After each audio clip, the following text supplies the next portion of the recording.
All right, we are recording, Brandon Goodman. Let's do it.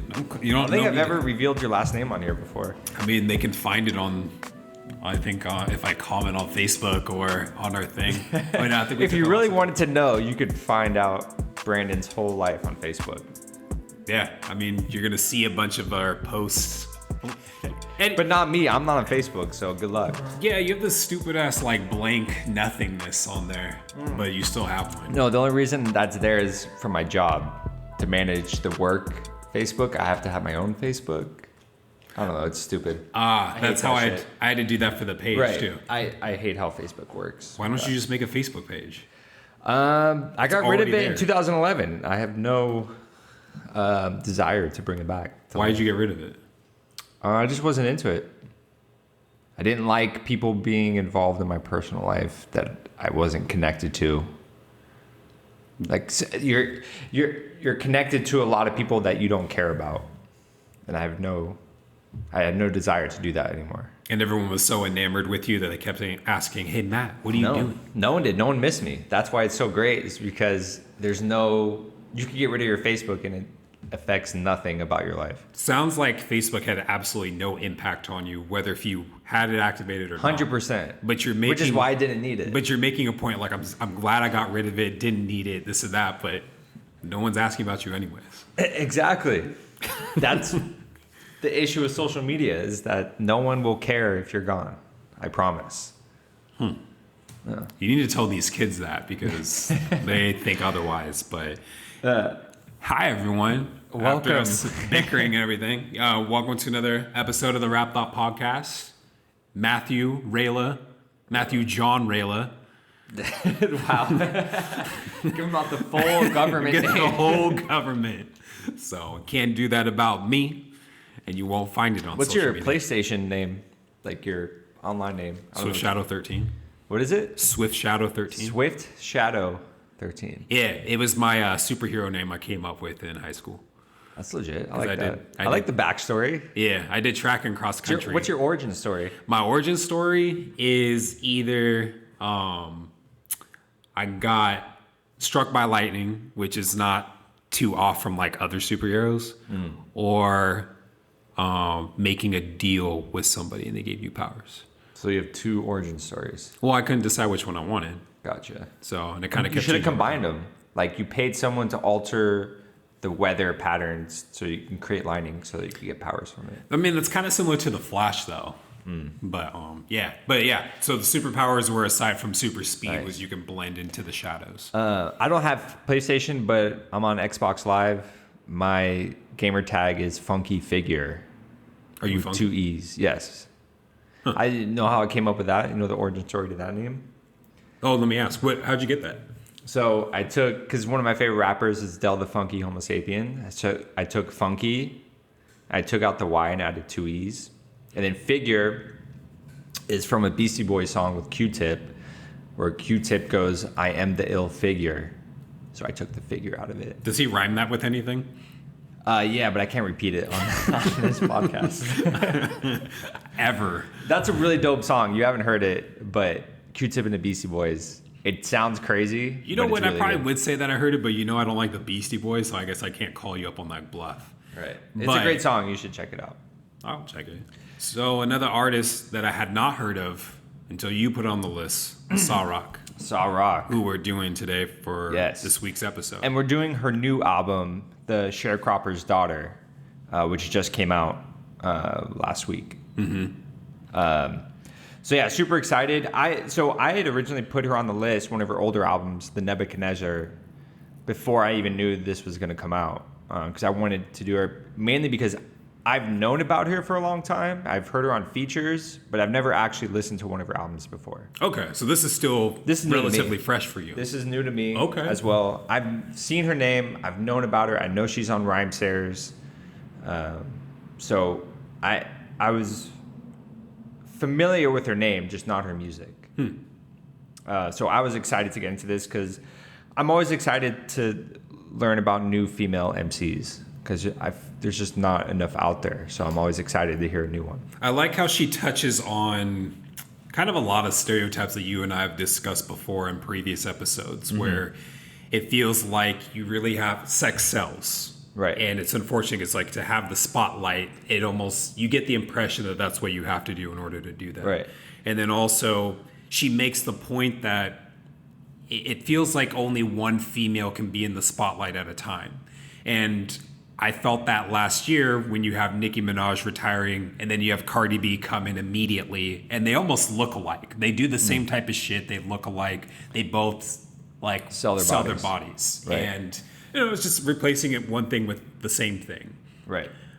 Totally. Definitely Sa-Roc is trying to be the antithesis to that. She's doing the opposite, where she's like, I want you to focus on my lyrics and my content and my music. Don't focus on me. This music isn't about my body at all. It's about the meaning and the powerful messages behind it. So I really, after going through this album, I really enjoyed the content in her music. It was very refreshing. It was. I mean, and that's across the board. And she makes a line later on that says, basically, gender aside, like, I can compete with anybody on your playlist. And I 100% agree with that. Right. One of the things I did for this episode was I Googled her. I just wanted to see what she looked like. When you Google her, it's a lot of like modest, like just, I guess it's the same. You wouldn't really think about Googling a male artist and seeing like six packs, seeing outlines in sweatpants and stuff like that. I feel like that would be the male equivalent. But with female artists, that is what you see. Look up Nicki, look up Cardi, any of those people. When you look her up, it's all like, if you look up a male artist, what you'll see, just modest pictures of them doing average shit. That's what it is. That's a really good point, because yes, rappers do wear designer and they wear chains and they do all this kind of stuff, but it doesn't have to do with their body. Rappers aren't expected to have a certain body type or to be fit. We don't expect them to look like athletes. As opposed to females, especially anywhere in the music industry, not just rap, we expect their bodies to look like a stripper's body. You know what I mean? Or a model's body. We just have that expectation. So when you get female rappers coming in like Rhapsody and Mulatto, who we talked about on the freshman cover list, they don't have strippers' bodies. They have normal female bodies. And so their talent has to come through. And so we focus on their talent and their lyrics and their music, and we're not just like, oh, she has a hot body, so let me check out her stuff. There's a line, there's so many things that like will come from this album that touch on all these things. So we'll definitely get more into it, because I'm thinking of things that I want to say to respond to that. But we'll definitely hear that. We'll get to all of that. Yeah, but I mean, like you said though, it was just super refreshing and it's cool. I feel like I'm adding on to my list of female MCs that I'm like excited to listen to. Rhapsody's already on there. And so I'm like trying to think of who else do I listen to. There's not really a whole lot. I wish Lauryn Hill would come back. That would be cool, but I can add Sa-Roc to the list. Yeah, absolutely. And I put another female MC on the list. Her name is Nitty Scott MC. She's super dope. So I'm hoping her album comes up soon, because she's legit. It's dope to have a spitter like Sa-Roc. You know what I mean? She's very much alike with Rhapsody, where she can spit with the best of them. Oh yeah, and I mean there's gonna be a lot to unpack for this album, and I'm really glad we kind of low key established a rule of like, for certain artists we should probably wait at least 2 weeks before we review it, so then it gives time for the lyrics. Right. For a new album release. For new album releases. Yeah. And so for Elzai, like, his lyrics weren't all the way up, and for him that was a deep read, as we mentioned last episode. But for this one, I'm really glad that the lyrics were up there, because there's a bunch of stuff that, man, let me just go in real quick. So when my first thoughts on this album was like, I'm not gonna say I didn't like it, but I kind of listened to it and I was like, okay, like it is what it is. And at kind of 2 to 3 more listens, I was like, okay, cool. Like, You know when you listen to something a lot, but then you don't have time, so you hear the first half a bunch of times, but then the next half is something new and it's kind of refreshing. You know? So there was kind of that. So it started to kind of grow on me a little bit, and I was liking what I was hearing. Then I started watching interviews of her, and I was like, dude, she's hella cool. Like, she just seems like a cool person. She has a great mindset. She's very vulnerable, very open. And then that made me, so then with the stuff she was saying there, I was listening to the music again and liking her more. Then I started reading the lyrics, missing things that I totally was not hearing in her songs. Because as we said last time with Elzai, you are 10 bars back trying to decipher something, and he's still going. It moves too fast. And so there's just a lot of layers within her music that she talks about that is just, it's enriching, it's growth, it speaks on her character, her background. You get a lot of pain. A lot of pain. She gets very vulnerable at moments. Yeah. It's dope because there's some moments where she's vulnerable. There's some moments where she's super strong and bold, you know what I mean? And she has that bravado. And so there's definitely that balance in this album. And that's what she comments on. She says, because she talks a lot about how she was insecure about her material. And she said, like, by the end of the album, she's saying, like, I don't really care. Like, you're going to get both power and pain from me. Mm-hmm. So you just have to deal with that. And I really liked that message. Yeah. I just want to talk a little bit about the name of the album, The Sharecropper's Daughter. So her actual dad did have a tobacco farm where he was part of the sharecropping system. Basically, sharecropping is a farming system where plantation owners would basically lease out or give out small parcels of their land to black families so that they could have a little bit of something. My interpretation is basically to your family were slaves, and I'm just to appease the new world that we live in. I'm going to give you a little parcel so that it looks like I'm, being fair or whatever. Mm-hmm. But it doesn't seem like a totally fair system. It's totally not. Yeah. So every year for Black History Month, I make sure to read some work by somebody. And this year I read The Strange Career of Jim Crow. I'd highly recommend it to everyone out there. But it kind of gives you this historical thing for ending with the Civil War. Was it ending the Civil War? The Emancipation Proclamation, going into the early 1900s and kind of extending out. And it mentions sharecropping. So one of the things that threw me off was when she said she's the sharecropper's daughter, I was like, well, how old is she? Mm-hmm. How old is her dad? Because just from that book, when I was learning about that, I got the impression that that was really big in the long time ago. 1890s, 1900s, 1910s, because a lot of I've heard of black codes. Basically, part of that is black people have to have some type of job because they were all freed at that point. Right.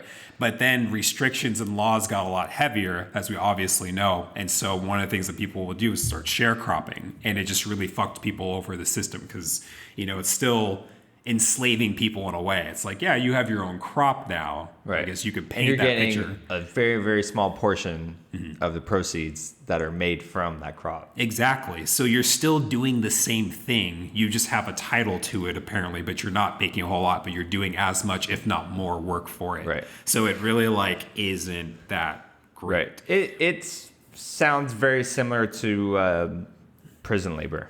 Oh, yeah. I think that's a solid way to put it. Yeah.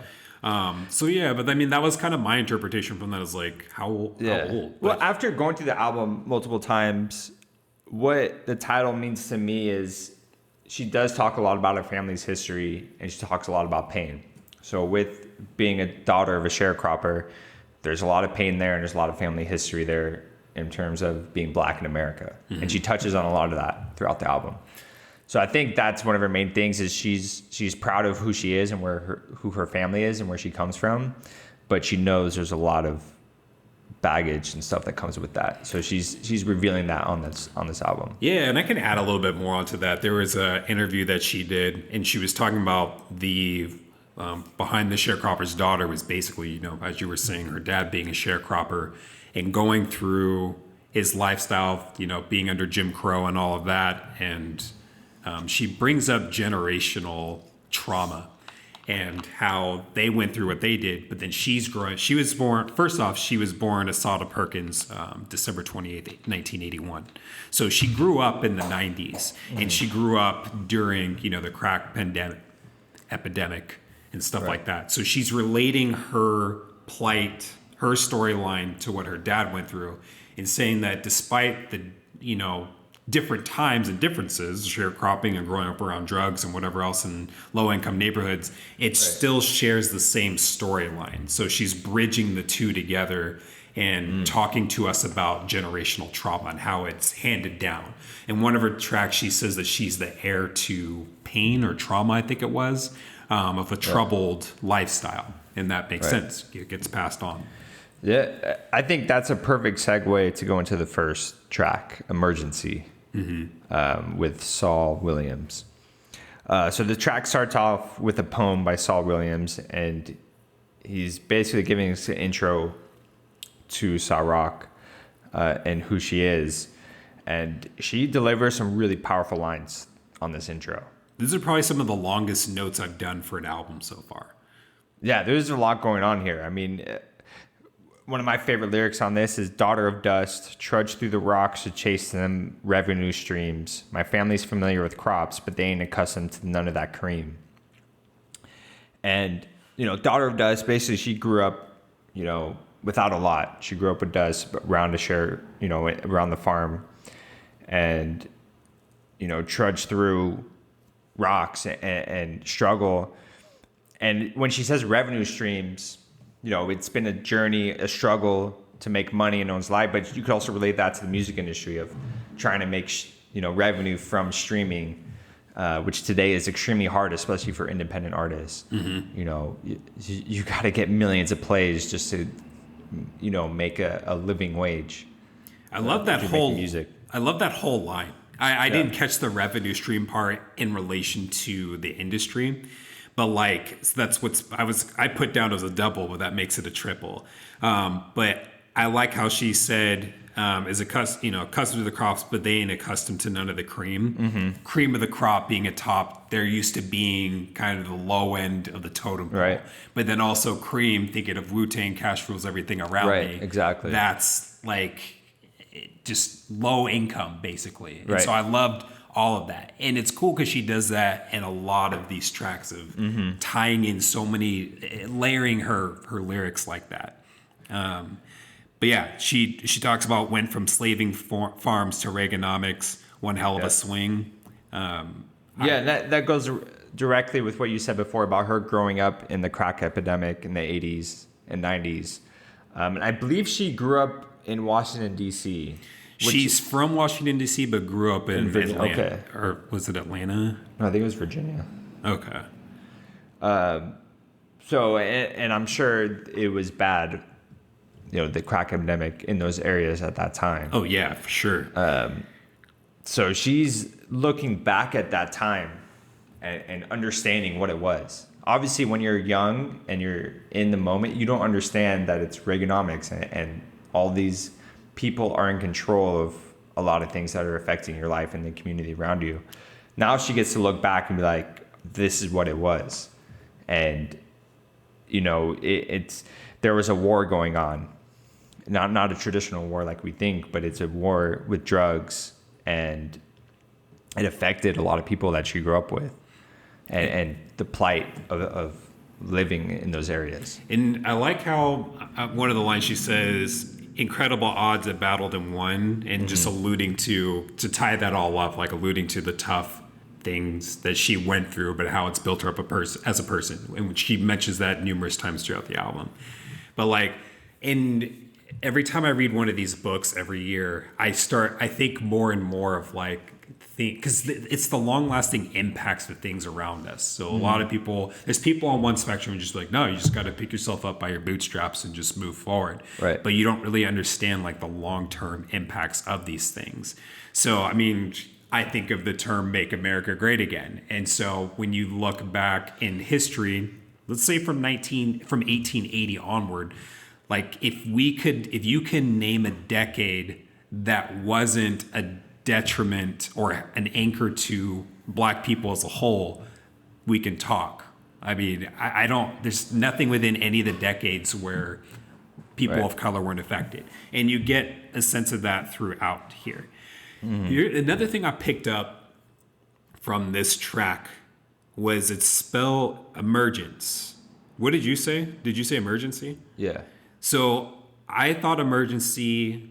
It's not really talked on either way, but I thought emergency, and then I thought emergence. And I thought the way I think it's a double entendre. I think it is too. And I think this for another track on the album too, because like with everything that we just discussed, there's like an emergency of this is the state of what people have gone through and the problems that they're dealing with. But there's an emergence through it, a growth of like how we took what's going on and we grew through it and we emerged and became better. So I really 100%. Yeah, and I've never really that's the thing is like that's something you have to read. Like you can't just hear the title and be like, oh, okay. So I thought that was really cool. I like that play. It was different for me. Yeah, that was really cool. And then the next track, we go into Gold Leaf. And this is like she's spitting hard on this track. She comes out swinging. And this is one of the tracks where she's emboldened and she, has a lot of strength. She says, "Woman of steel, S embroidered on the lapel, superhero with his expressions ejected out from the grill, from out the grill." So, obviously she's comparing herself to Superman and she's Superwoman and she's wearing it proudly and she's, claiming herself as a superhero for what she's been through and what she was able to accomplish, from where she came from. And that's a good segue off of that conversation of emergence, of this is what she's becoming. So throughout this album, you'll see she just bleeds confidence throughout all of it. And you kind of see why. But then as we go along, we'll see some openness, some vulnerability and everything like that. I mean, I like just like she's a legend like an Acura. I was like, okay. Right. I used to roll around one of those with my buddy John back in the day. That's cool. But, people get hopped up by her ambiance. And she's just steady, confident. So she's supreme in every storyline. I liked the lines. I'm teaching class for the mass rap illiterate. Each of my rivals gasp when they glance at the syllabus. Like that's hard. That's rough. You could tell she put a lot of thought into each line. You know what I'm like? It's almost as if she rewrote songs over and over to get exactly what she wanted, and thought very meticulously about what she's putting into these songs and the lyrics that she's choosing. And from the lyrics that she's choosing,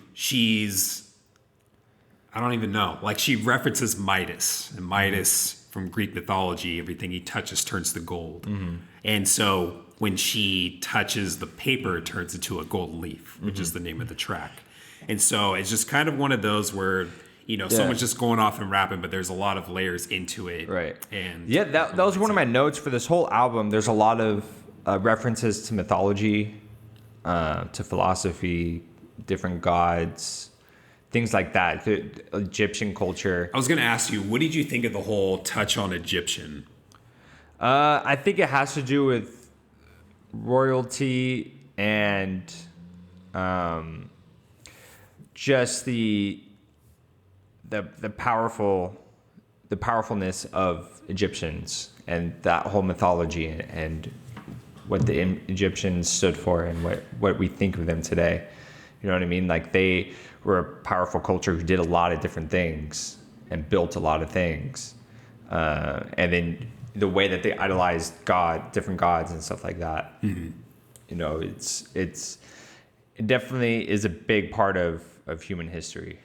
It is. It's something that I need to get into because she references this quite a bit as well. And I believe her album Nebuchadnezzar. The interview I was watching, she talks a lot about that. That sounds like one of her bigger ones. That's a reference. Nebuchadnezzar is a reference to the Bible. The Nebuchadnezzar is, I think it's the name of a king from the Old Testament. It's also So that's kind of a crazy connection because I was going to read the next line. So in The Matrix, the film The Matrix, the ship that they're on is called the Nebuchadnezzar. And she references the Matrix in the song. She says, because everybody jumping on my space age philosophy, my tapes got them hopping out the Matrix like Ferraris. So she's definitely bringing a lot of philosophy, and she references, pop culture, movies, and things like that. And I love that she referenced the Matrix.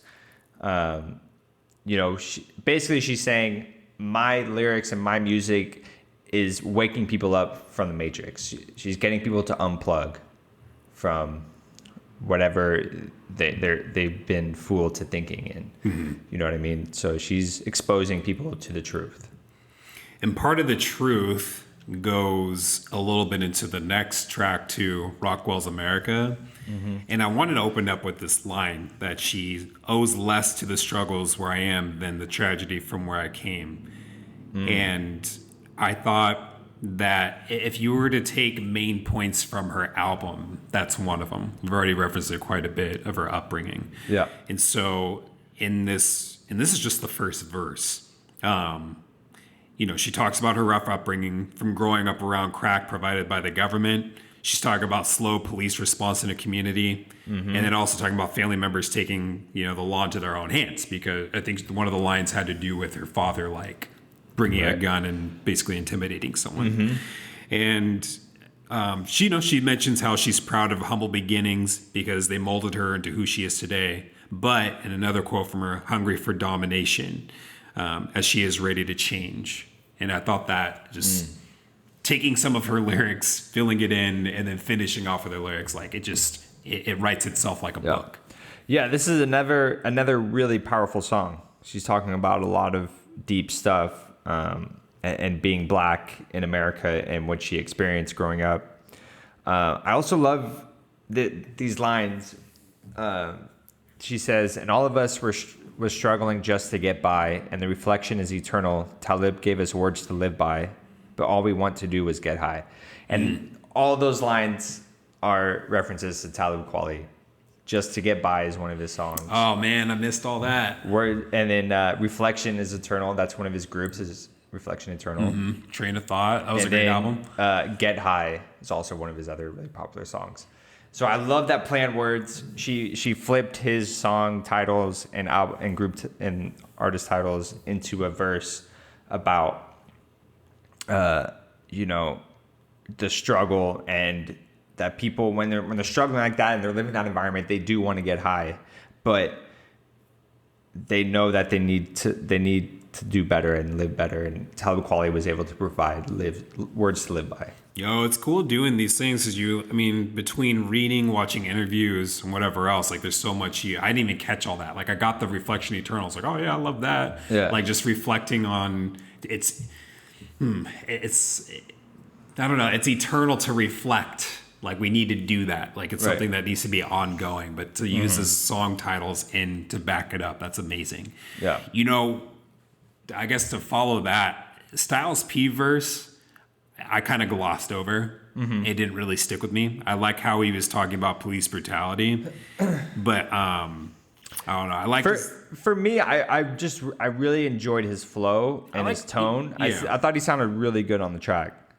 I thought he fit perfectly on it. I thought he was fine. It's just I think when someone comes in and just does a bunch of stuff, the second person that comes in is oh, okay, Styles P. Styles P was there. Right.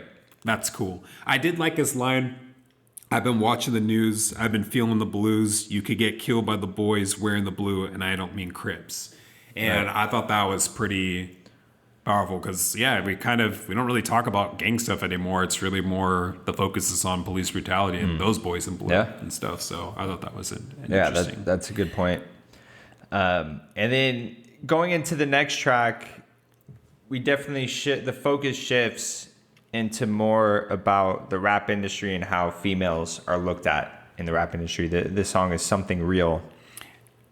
I'm not your typical rap chick. I'm pick of the litter. The kind that pick up the mic and become a mythical figure. I feel like that carries off what you were just about to say. Her whole what she's trying to embody in her music is that she is beyond just a rapper or a human. She definitely, talks a lot about being mythical and having a spirit that is beyond just her physical form. And she also tying in, you mentioned like more than human, but also human and not an object. Right. So she said, I love this lyric. I'm more widely known from my hippocampus than my hips and thighs, because when my blues hit the canvas, another Gibson cries. And so I just like hippocampus and hips and thighs. Right. That goes into the whole sexualization and objectification of women in this industry. Right. Exactly. Really like and she's very open about that. She's not ignoring it. She's not just making music to appease anyone. She's addressing everything head on about what she experiences in the music industry. Which is great. She's being very honest about her place. Another line that I like that she's aiming at the industry. She says, "This is what y'all need for the time being. It's a rap detox. No Dre, but I've been doctoring bars so long. Call me Rap Deepak. I'll chop records and cook tracks till they crave each other. Drop from this stock." Obviously referencing Dr. Dre a lot and his mythical album, Detox. But she's saying, I'm bringing that. Whatever you guys are looking for in that, I'm bringing that. And I'm giving you what you're craving. She's sending a message that she's going to do it her way and she's not going to follow any kind of rules. And she's making it pretty clear that, if you're looking for kind of fabricated or whatever kind of fake lyrics, like you've come to, you're not going to find it in her music. And I mean, I just like how, she kind of stabs at the industry a little bit and talking about how the music is kind of saturated with nonsense. And kind of going back to the whole revenue streams. I like one in her last verse, she says, no currency that strong to earn my integrity. And she's basically she's not going to sell out from that. You can't, I don't know, this no currency that strong to earn her integrity. That's dope. Oh yeah. But she's spitting. I mean, I love her delivery and I love how confident she is in saying these things. She's not hiding behind anything. She's being very forward about what she believes. And I don't know, like, along with her confidence, she does kind of talk about God here and there. And in the 5th track, Hand of God, it's kind of like I feel like it's taking him what he's giving you and doing, I guess, going off of the last track, something real, which she's trying to be, like you will be rewarded in a sense. Right. And this is what I forget who I was saying this about, but you kind of get similar to that person, you get the feel that this is her tabernacle, like this is her way of, she mentions it later on that this is her form of therapy. Right. And like in her music, it feels like she's delivering a sermon to us. And the chorus, she says that none of this is easy, but to believe her because there's no reason to lie. So it's just, she's being real with you. She's being upfront. Yeah, I really like the lines. My mic is like my only highlight in my life. Some days I testify in 2/8 like saints on Sundays, because I've been through the sewage and I came back unfazed. Now my music is my temple of worship, so come praise. And I love that she's basically creating her own religion. She's using music as her church or her gospel, and how it helps her through her life. Gift of Gab, that's who I was thinking of. Like we were talking about the same thing. Exactly, yeah. Basically creating their own muse and their own way of dealing with life. And by creating and by creating music that fulfills them and gives them purpose, they're giving themselves something to believe in outside of themselves. They're believing in what they're creating. And they kind of have to be, sometimes they're their own support team I'm Right. going to skip to one thing and then come back. But I'm just going to go over that. She mentions how this is where she first gets vulnerable about her material, because she kind of opens up like, fear and hesitation about her music, because she feels that the honesty won't be accepted and that she would be ostracized for what she's saying. And she writes, "I've been so afraid that my honesty would get me ostracized because I can't prove this shit to you, but I'm just hypothesizing. And I know one thing for sure, they ain't looking for authentic.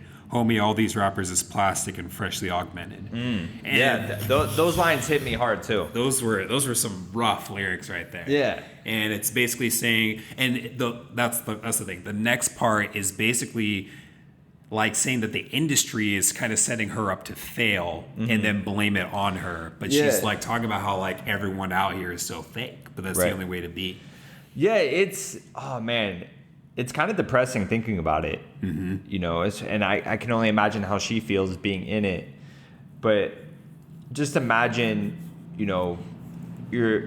she's looking at all these female artists getting praised and being put up on this pedestal and worshipped for having less talent but more fakeness with their body, and they're held to a much higher degree, whereas she is putting forth her talent and her skill and her thoughts and her abilities, yet she's not going to be noticed. She's going to be kind of swept to the side because she's not marketable.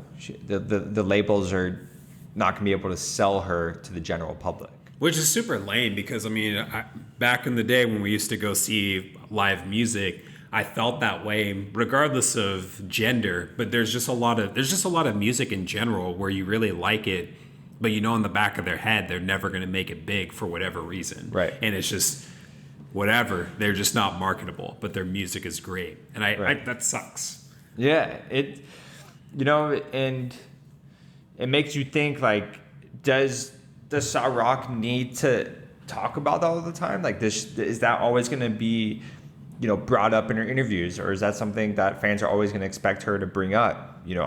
I want her to get to a place where she doesn't even need to address that, where she has a large enough following where she doesn't even need to think about that. It's interesting because in, I think, one of the last songs she touches on that, of all the things that people are saying about her and how she's just like, fuck it, I'm just going to do the music and not worry about it. Right. But in the interview, she was talking about how she firmly believes that one of the reasons why she's not as big as she could be or should be is because she's a female artist. Right. And that kind of is a good segue into Deliverance, number 6. And there's a part where she says that the line is, if my black fist and my womb irks you, here's the world's smallest violin. And in this track, she's talking about how, just because she's a female, a lot of people aren't really messing with her. She talks more about that later on too. But again, this is a track talking about her past. She kind of alludes to alcoholism and her family. Right. I like the opening line of stories bloodied and beaten, so we're calling them red tails. And there was an Ike and Tina Turner reference in Tuskegee Airmen, which they fought in one of the wars, and they were named the Red Tails. Right. And it's just a lot of this stuff that's like, oh man, I know all that stuff. Okay, you tied it together. That's cool. Right. But yeah, just a lot of stuff to back up like. Oh yeah, absolutely. She spit some hard bars in this. One of my favorites is "Mommy and Pop's residual trauma pushed them to bottles. Absolute, homie. That '90s era was rocky. Had to be Sly and outfox the coop. Everyone knows a rose can grow from cracks, but most don't blossom from the fruit." That was crazy. But most don't blossom fruit. That's a fucking crazy lines where. There's a lot of double entendres. When they push them bottles, Absolute. She's talking about Absolute vodka. Drinking. You got to be Sly and outfox the coop. It's basically you have to be. You kind of have to be. Creative and kind of maniacal and just be creative in the way that you survive. You have to fight your way to survival. And yes, a rose can grow from cracks, and someone could get out of a bad situation, or they can get out of a bad environment. But even still, that doesn't mean you're going to make it all the way, or you're going to be completely successful. And the reference I got from that too was The Rose That Grew from Concrete, which I believe is a book of poems written by Tupac. I haven't read it yet, but I heard they're really deep. Yeah, and I love her overall message in this is that she's manifesting what she wants in her life. She's manifesting peace of mind, a loyal family, a crew, and freedom. And a lot of that is in the chorus in this song. But she's on a path to elevate herself, and she's on a path of continual growth. That never ends for her. And one thing I need to say about this song, is the production. This song is the only song not produced by Soul Messiah. It's produced by Evidence, which is one of my favorite artists. He's an amazing rapper and producer, I think. Hopefully, we'll do an Evidence album. Because you don't like white rappers, so... What the fuck does that... I'm down with white rappers, I just don't... I didn't like... there was one white rapper I didn't like. There's a lot of black rappers I don't like either. I'm not trying to hear like Whack Miller. No, but Evidence is super dope. And Soul Messiah, she's known him for a long... She's been working with him since, I think, the early 2000s. 2000. So he produced most of the songs. Produced all the songs. Yeah, he produced all of them except for Deliverance. He was saying he did work with Jay-Z and Dead Prez, and that all was really was nice to do. But the work he enjoys doing has been with Sa-Roc. He says it's the most fulfilling, right? Because I'm sure it's much more collaborative, and there's probably much more meaning behind the music. What we've been getting through this album is that she's been laying it all down, which is track number 7, Lay It Down. And it's basically just talking about putting everything that her being is and put it all on paper, and people will accept it or they won't. Right. And she's also touching on that she's, a tortured artist that needs to create, and she needs to write these poems and these songs for herself. She needs to do it to heal. And that's her purpose for doing it. For the most part, it's not for the fans. It's not to make money. It's not to have fame. She's making this music to heal. There's also a little bit of pessimism in the beginning because she references how her dad basically told her not to question when the bad that comes or the good that comes, because there's always bad that seems to follow. And it's kind of like, it seems pessimistic because I would like to think realistically that's not the case. But then depending on your upbringing, that could be how it is. Maybe the electricity goes out one day, water's out the day after that. You just pay this, but then, you get in a car accident the next day. So I just thought that was really interesting. And again, she's humble about her upbringing. I wrote down one of her lyrics, and now I turn that damage into scribbled canvas Basquiat. And, just taking everything that her life was and turning it into music, and now it's a work of art. Like we're right now, we're admiring everything that she's putting down, even though it required a lot of pain to produce it.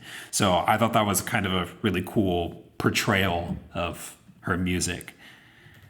Yeah, absolutely. It's I really enjoyed listening to all these songs. Definitely, I think I felt a lot like you, where I think I missed a lot of stuff the first couple times, and then as I listened to it more and I read through the lyrics, it's amazing how much shit she's packed in here into all these songs.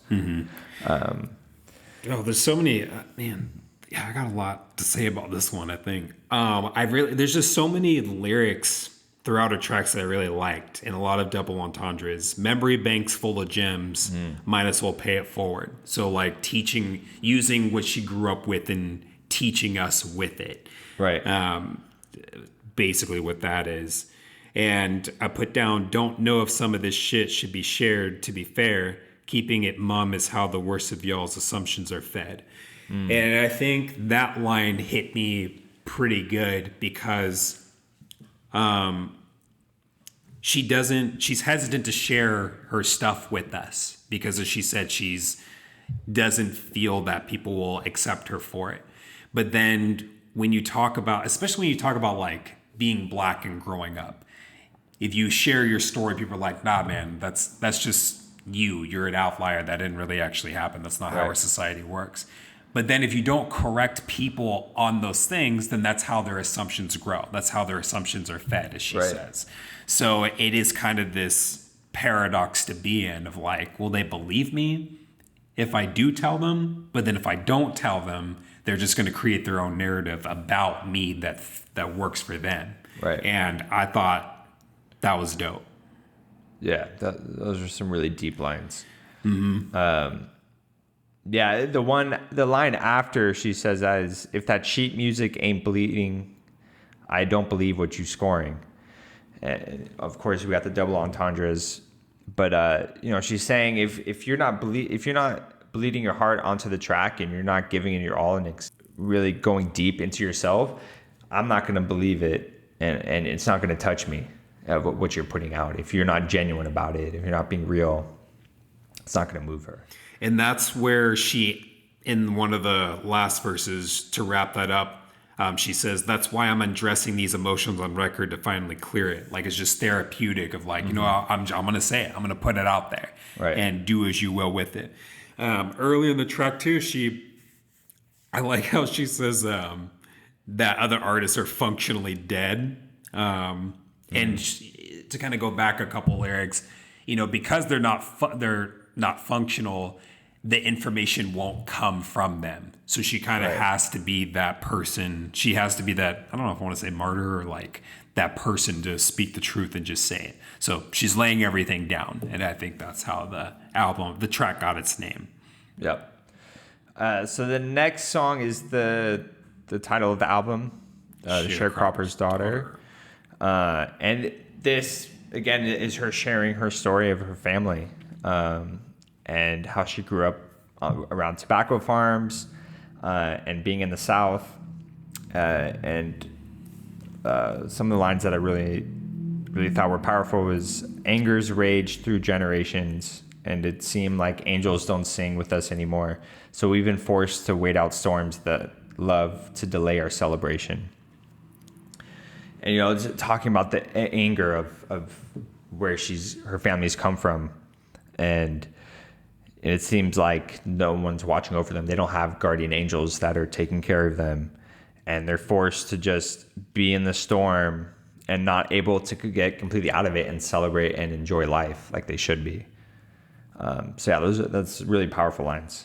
The whole intro to this track I really liked. The interpretation I got from it is like asking people if they know who they genuinely are. Mm-hmm. And like after explorations high and low, close and far, we are all one and strong, and not to be deterred from that. I think if I'm remembering right, that person says in the end, like we're seeds. And then Sa-Roc opens up like, you remember, we're all seeds. And I kind of brushed that off for a second because it just didn't sit with me. But then I was like, they forgot that we are seeds. I just heard it. And the thing I got from that is like some of her lyrics, she lays them down for you. And you just have to kind of think about it later on. Like, well, what does a seed do? Seeds absorb nutrients and they grow. So it's kind of saying like, despite everything that's happening, don't forget, like, you're still a seed. Like, you've been captured and transferred or whatever else, but you're still going to grow from this and become something. So I thought that was pretty deep without having to say a whole lot. That is a deep thing to say, especially as an adult. It's still thinking of yourself as a seed. Mm-hmm. Even if you've been here for 30, 40 years, you're still absorbing and you're still you haven't reached your full form. You haven't grown fully yet. So you're still basically a seed. You're still trying to acquire all the nutrients you need to start growing. So it's continuous. It's never ending. Mm-hmm. One of the lines I liked was, but I'm openly emotional because closed mouths don't ever get fed. And I've been starving for some help for all this arbitrary sadness. Yeah, I just like that play of just Yeah. Closed mouths don't get fed, and she's emotional because she's seeking. There's the arbitrary sadness. I thought was a very interesting way to put two words together. But then when you think about this whole album talking about generational trauma and how things are passed down to her, whether she's aware of it or not, it is kind of like arbitrary sadness. Like, yeah, you're supposed to be upset, Right. I guess. I don't know. But then just opening up, and it makes me think of my clients that just, negative attention is still attention. You'll still get a reaction from somebody. So I kind of like all of that. I don't know. She also comments on, I'm the spawn of tobacco sharecroppers and prisoners of Virginia farms. And basically saying like everything has been going on for ages. And so don't tell her to be calm when you've been good. And I don't know, just talking about how like there's women that have been raped and can't even name the rapist. And, there's just been so much shit going on that, no one can speak up or have anything done about it, but you're asking her to be calm. And I thought that was pretty deep. Yeah, absolutely. But continues to persevere. Yep. Continues to persevere. And I think that's a good segue of persevering, that leading into the next track, Black Renaissance, with featuring Black Thought. And they both absolutely killed this. They're both spitting fucking hard. Of course, we all know Black Thought is gonna, he's gonna come through. I don't think he's ever laid a bad verse before. He's always gonna come with that heat. But yeah, I love in the second verse how they go back and forth and they're trading off lines. I love when they do that. It sounds like they were in the studio. I don't know if they were or not, but it sounds like they're in the studio together and came up with that idea and worked together on those lines, as opposed to just emailing back and forth their lines. You know what I mean? Yeah. I like how he spends the first verse.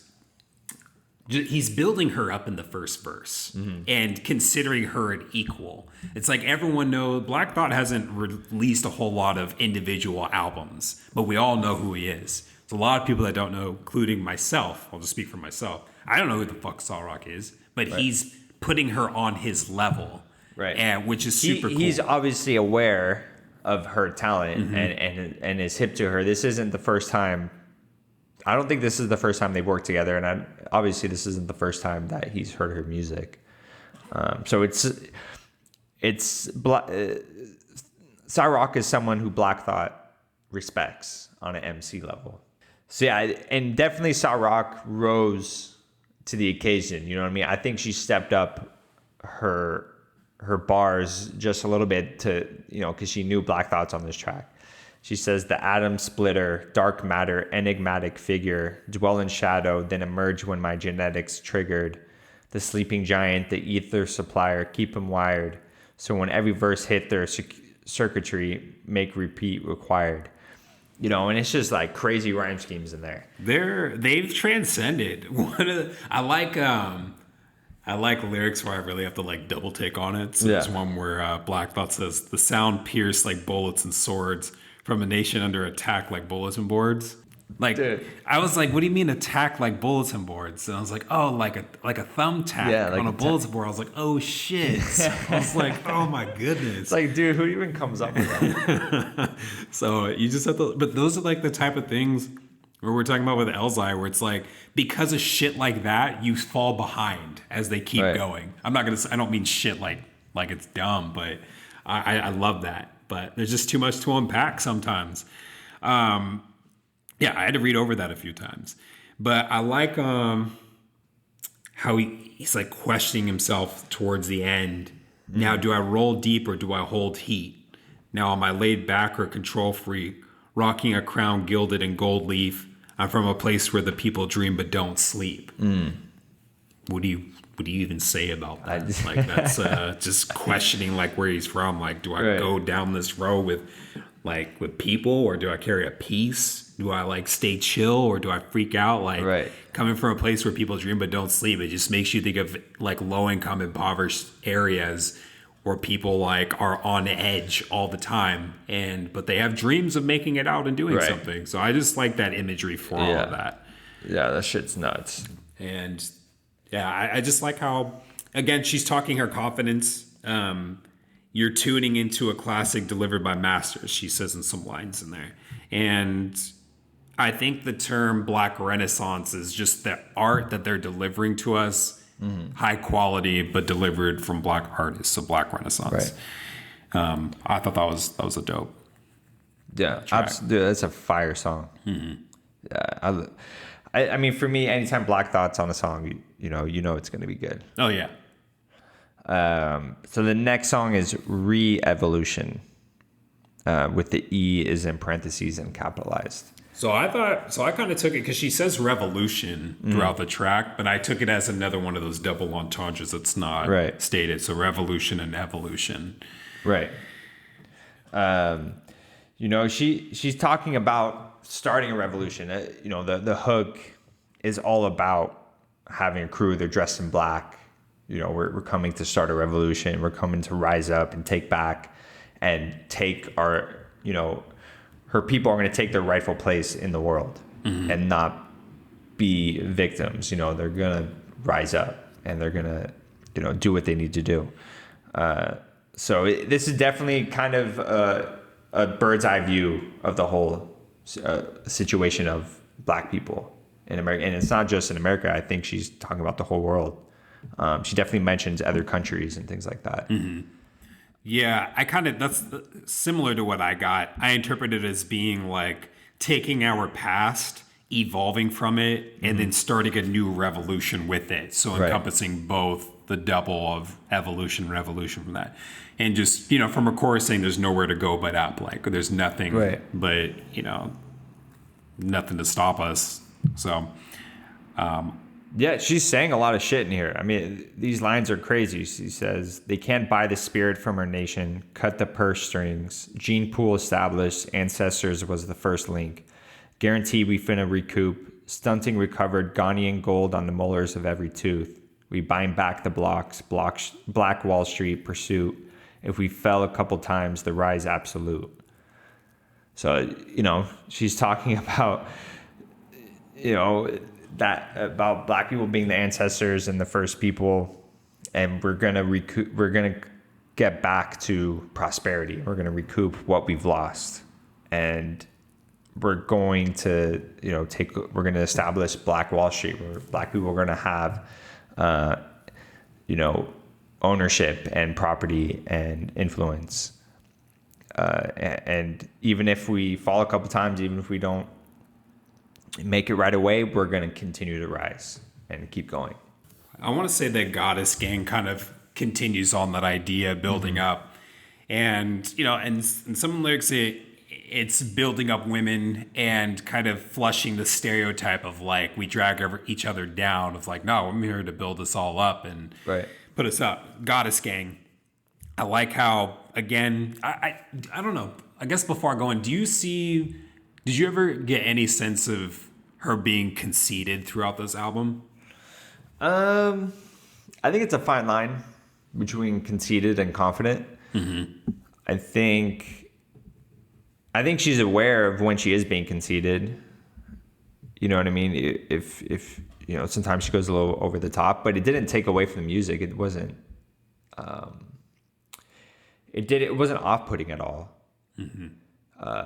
But I do think she was talking herself up bigger than, maybe where she's at in her career or whatever. I think that's fair to say.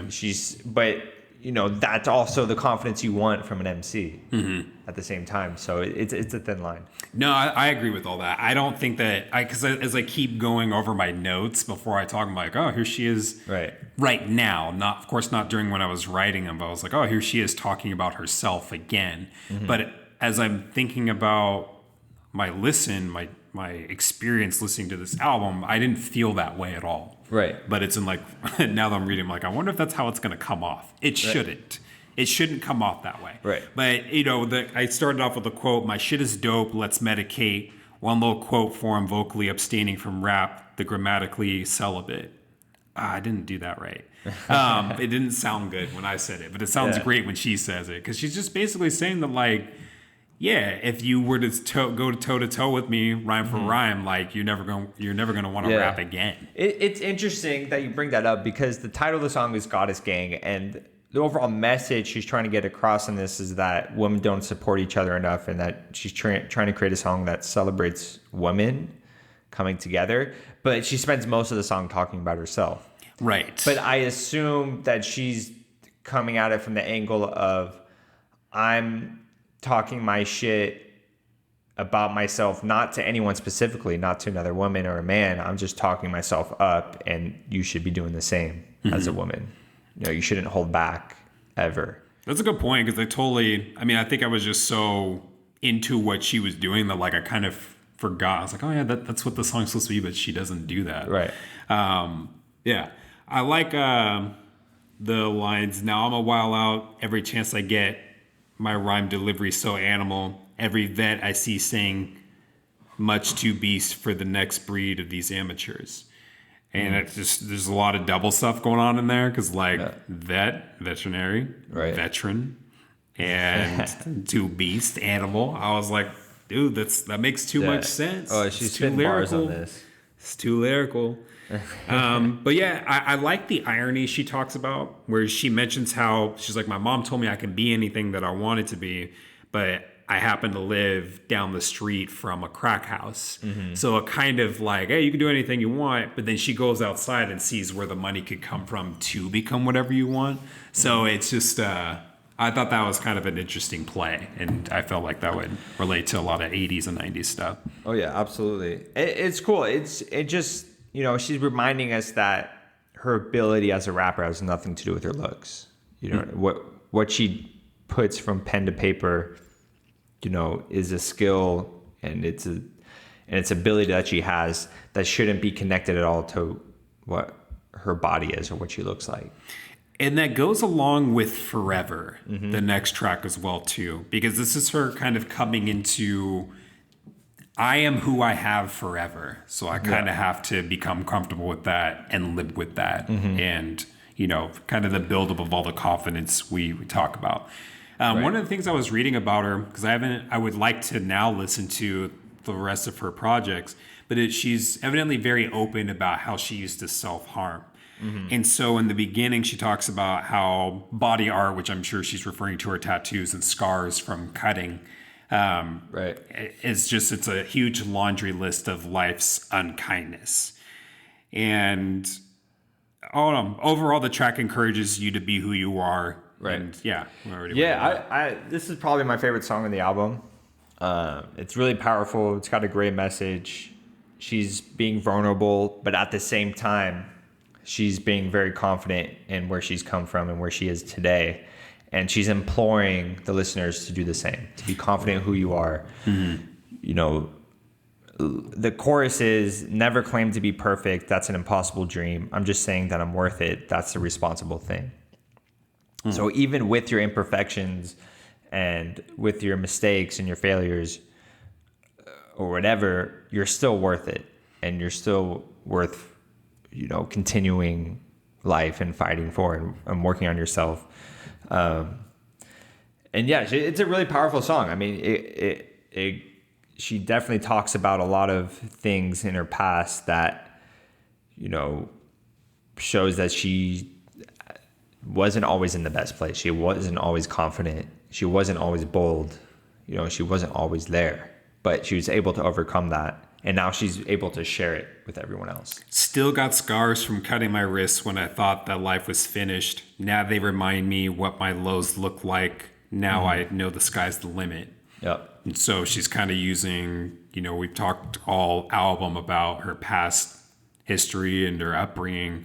Right. And how now there's physical scars because of that, along with generational trauma, she says, but she's using all of that, whether if it's a visual thing or internal thing, to promote her and elevate her further. Right. And to kind of go off the last thing you were saying of, not claiming to be perfect. She's basically saying I'm worth it. She's accepting herself, her growth, strength, perseverance, no matter what. And she also speaks on what people say about her. Oh, this is the track. Yeah. So I think in the third verse, she mentions how people are saying that she's too aggressive. She's too masculine. She's narcissistic. But over the course of time, she's learned not to worry about it. And I really like how those are the things they used to hate on her, and she says they would rather see them thoughts, THOTS, that hoe over there, than popularize a thinker. And I thought that was really powerful because as we've been talking about the stereotypes of women, it's like, yeah, we want to, the royal you, we want to see Nicki Minaj titties and ass. Right. And we don't care about what you actually have to say. But yeah, in truth, that's what's popular. And that sucks because Sa-Roc is super intelligent and is giving us knowledge, but we'd rather see titties. Unfortunately. So next, we go to 40 and a Mule. So this one, she's talking a little bit, more about comparing herself to other rappers in the industry, and she's building wealth, maybe not in terms of monetary value, like in terms of money, but she's building wealth in terms of health and mental stability and things like that. Obviously, she does want to be, compensated for her abilities, but she's not worried about being famous. Mm-hmm. She says, I'm good on a Grammy, beloved. I'm Morrison, Pulitzer prized. I'm trying to hike the cliff so I can put my sisters on. Me and this mic just might be Siamese, the grip conjoined. Took 11 years of spitting at God level. So, she's put in the work. She's been doing this for 10 plus years. But she knows she's not going to be nominated for a Grammy. You know what I mean? She's not famous like that. But she has the ability to be a Pulitzer winner. And that's how she thinks of herself. Mm-hmm. Yeah, I think I mentioned it earlier, but this is the track where she's questioning, when people say who is better and they go through the track list and it's like, but no one wants to debate that. Right. I like how she touches on, she says no matter the gender, she's better or that she's up there. It doesn't really matter. And there's a line that she says, because I'm young, black, and gifted blood, that's the type of traits that make you a statistic. And I was like, damn, yeah, we've lost some people just because of whatever. Right.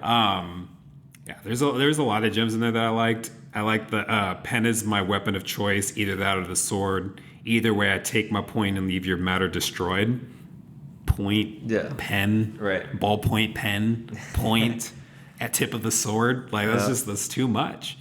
And the one that really caught me was they don't like you when you weigh in, so they cut you to size. Mm-hmm. And I thought that was super cool because that's right. They try to control what you put out there. They control what you put out there by what you're saying. So if you say something, people are like, oh, fuck you. You don't know what you're talking about. And they cut you down. Right.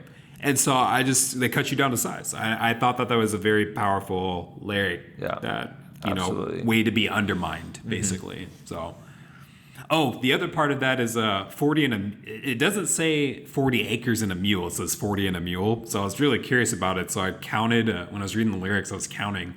The first verse is 16. Mm-hmm. The second verse is 26. 24, sorry. So it's 40 bars. 40 bars. The mule. So I was like, all right. Okay, you caught that one. I don't know how many people would catch that. I don't know. I caught it. See, this is why you come to the Rap Thought podcast. So you get info like that you're not going to get anywhere else. Hopefully you caught that. Yeah. Name another podcast that could do that. I mean, I can because I don't. You can't. I can't. So, but we are the dark horse of Rap Pod. Absolutely. Is that the name of the next track? Damn, dark horse. It is. Yeah. So I think this is because you mentioned you listened to Alanis Morissette before you came in here, and I'm assuming that it's from this song, and you're like, who is Miss Morissette? Well, I was like, I know. It's funny because I know. Did you not know that song? No, I knew that song. Okay, it's one of those where there's a lot of rock songs where, for example, with Led Zeppelin passing, I was like, oh, okay, that sucks. But then I was listening to the album 1984, and it has 9 tracks. I was like, holy shit, I know 4 of these. Right. I know Led Zeppelin. It's kind of like Alanis Morissette for me, where I'm like, I can't name any of her songs, but I'm definitely familiar with Irony. You heard her. If you grew up in the 90s, you heard her songs. Oh, yeah, for sure. So I just had to what was the line? Funny part is people that doubted my drive are headed for my lane. And I thought that line was just super clever because we think of It wasn't Elzai. It may have been, man, I'm forgetting his name. But yeah, just like people telling him what to do as he's making his music. But now they're like, oh, wait, you made it on your own. Let's follow you. And so then she follows up later on with Ain't That Shit Ironic, Miss Morissette. And so I had to listen to that. Oh, what do you mean? Irony by Miss Morissette. Yeah. A lot of Morissette. Yeah, that's a great song, too. Great song. Dude, I was reading the behind the lyrics on that.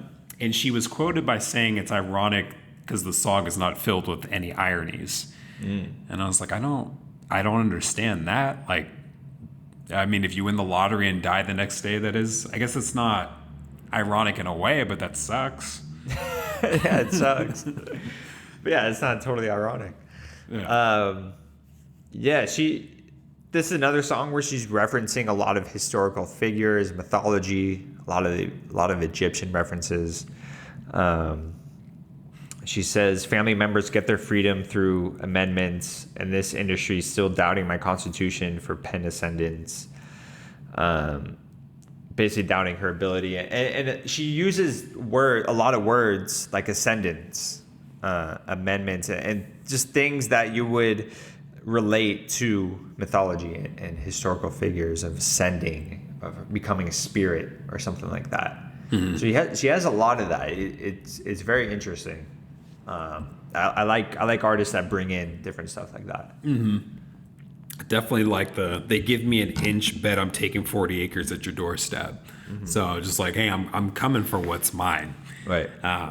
And another, I mean, to kind of sum up what she's doing of, giving us knowledge and giving stuff for us to kind of grow off from her. Mm-hmm. She's using her pain as fuel for her music. And she says sound bites for us to sit and digest. And I was like, okay.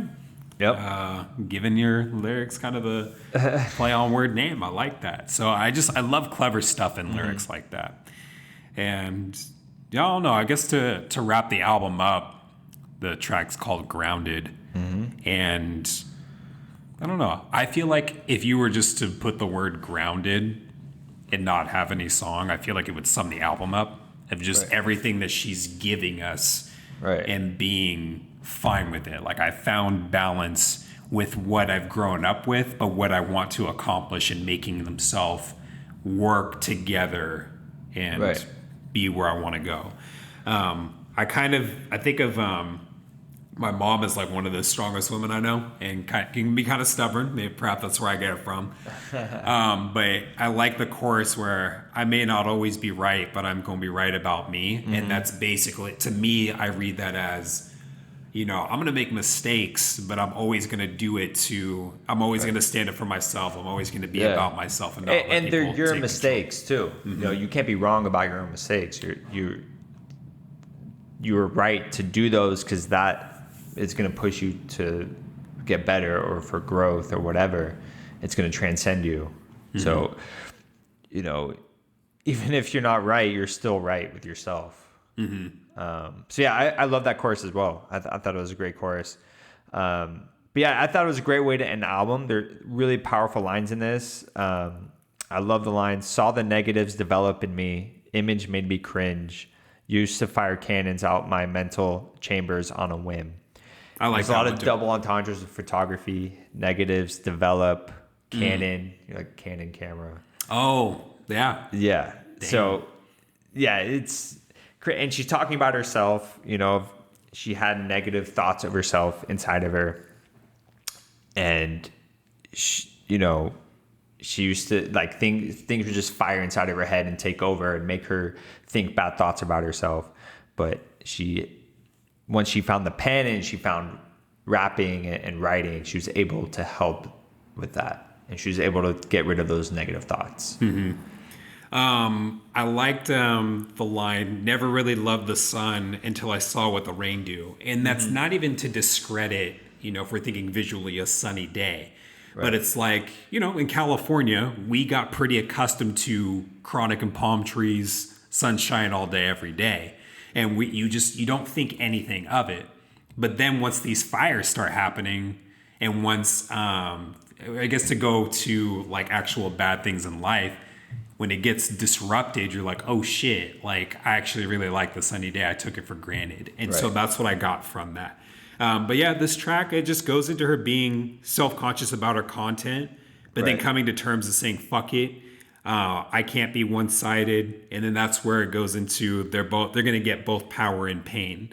Right. And she ends, one of the last things that she says is rather inspire truth and entertain you. Mm-hmm. So it's like, this is what it is. I'm going to bring that truth, and it doesn't have to be entertainment.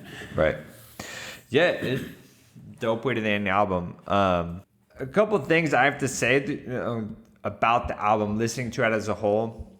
The production was dope. It took me like 3 or 4 times listening to the album to get into the production. I wasn't a huge fan at first. It didn't really grab my attention.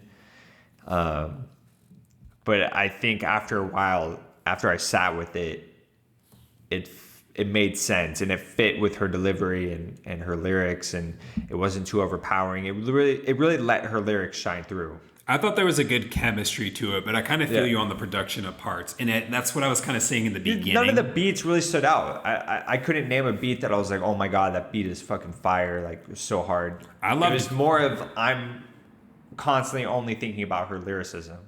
I'm not thinking about them. I kind of feel like with people like her, like Elzai, like Royce, I kind of like that. I don't want, especially thinking of this new age music, it's just about the beat. I don't know how much these kids actually care about the lyricism. Right. So, and actually in one of the interviews, she was defining herself as a conscious rapper, where she was saying that, like, that's where my lyrics, they have more meaning. And a stereotype behind that is like the beats won't be as great. Right. And so kind of going off of that and a little bit what you're saying, to repeat myself, I do like that. It is nice to have some bangers, and I appreciate the bangers.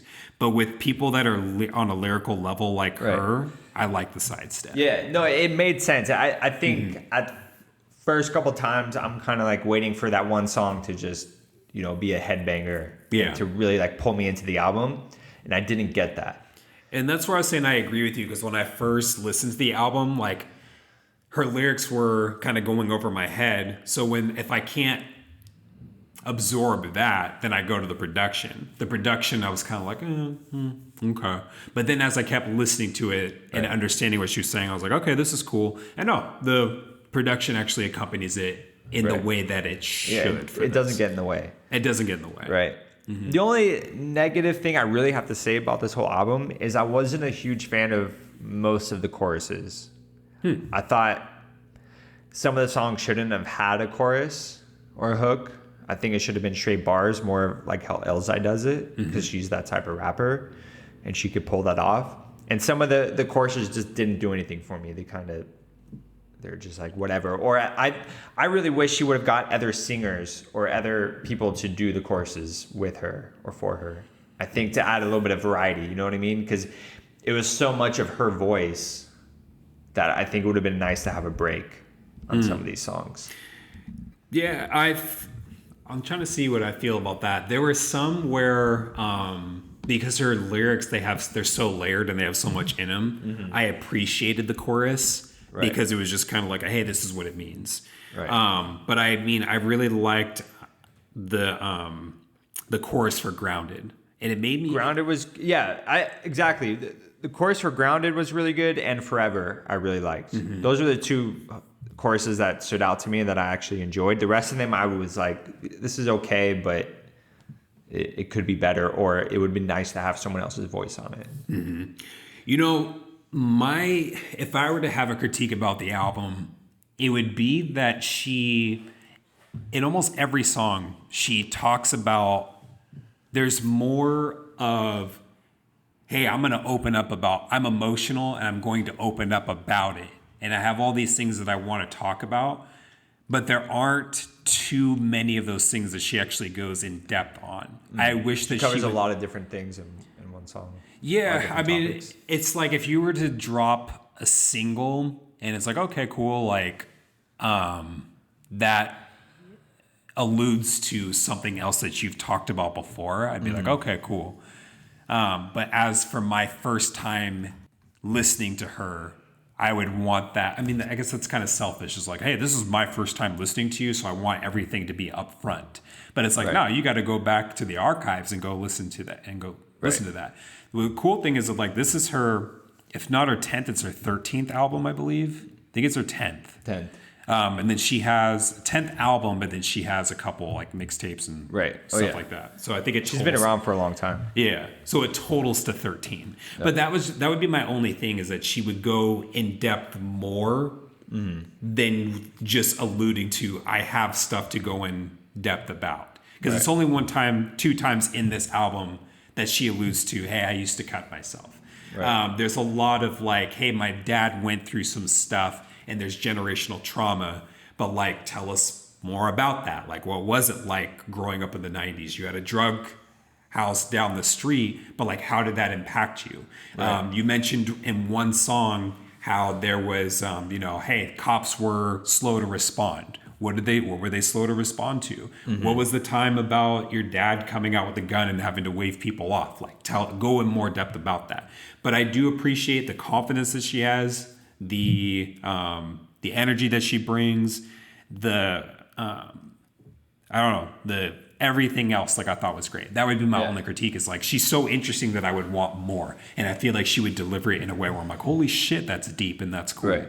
So yeah, no, I loved it. I thought it was a great album. I don't really have any critiques besides the hooks and some of the choruses, but that's not even a big critique. I still really enjoyed listening to her and then diving deeper into her lyrics. Yeah, I think she had a lot to say and she has a lot to offer. And I think it's unfortunate that she's not more well known. I mean, she's been around for a long time. It's not like she's a new artist. So hopefully with this album, she'll gain more recognition. What sucks is like, I mean, I think if you hadn't put her on the list, like I never would have heard of her. And so if I were to say one thing to the listeners out there is like, this is someone that is worth looking into. I don't know how I can tell you like to look for something that you don't know isn't there, but definitely be open to artists that aren't well known, because this is someone that you wouldn't want to miss out on. Yeah, definitely. If you're into bars and you're into dope rapping and at all, you should definitely check this album out.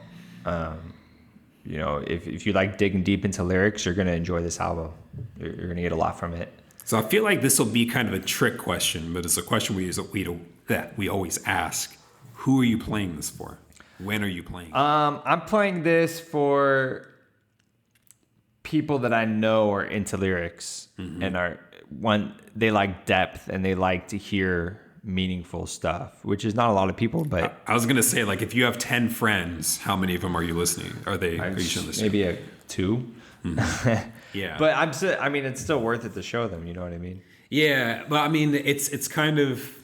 I had a feeling you to answer that way because I feel the same way, and it's not anything bad. It's just I know that if I play this for someone, they're going to feel the same way we did when we first listened, but they're not going to want to revisit it. They're going to be. I imagine going and be like, "Hey, you got to check this out. It's pretty cool," and then it's like, "Oh man, Brandon kind of talked this up. Like I'm not really feeling it, and I have no reason to go back and revisit it." Right. I see that with Sa-Roc, which is unfortunate because I was thinking like, yeah, if I have 10 friends, I'd probably show it to maybe 2 or 3 of them. Of those 2 or 3, maybe one would revisit it and be like, "Oh, this is cool." Right. So, but it's over. I feel like it's gonna be too deep for the average person. And we were just talking a couple pods ago of like how people, we're in the playlist era and we're starting to transition into people just doing 2 verses during a song and not doing 3 because we don't have people's attention span at that point. So I feel like her talent is. Yeah, I'm excited to hear what she comes up with next. Yeah, after this album, where she goes and where she takes it. I think it would be dope for her to do a collab album with another rapper or something like that. I think that would be fun. I feel that way about a couple artists, but I feel like they won't do it. But we'll see. But I mean, in terms of like artists, though, it's too early for me to say if she'd be like in my top whatever number. Right. But especially for this year, I'd say this album would probably be in my top 3 or 5 for this year. Definitely. Yeah, super dope album. So yeah, that's our episode on Sa-Roc's The Sharecropper's Daughter on the Rap Thought podcast. I think we covered quite a bit of this, so I would definitely encourage y'all to go We did the hard part for you. Now just go and listen to it. Yeah, now you guys can enjoy and catch all of the double entendres that we got for you. Yeah, I'm sure 100% you'll pick up stuff we didn't even catch. So yeah, oh yeah, there's still more to catch. So yeah, that's it. We'll catch you guys next week.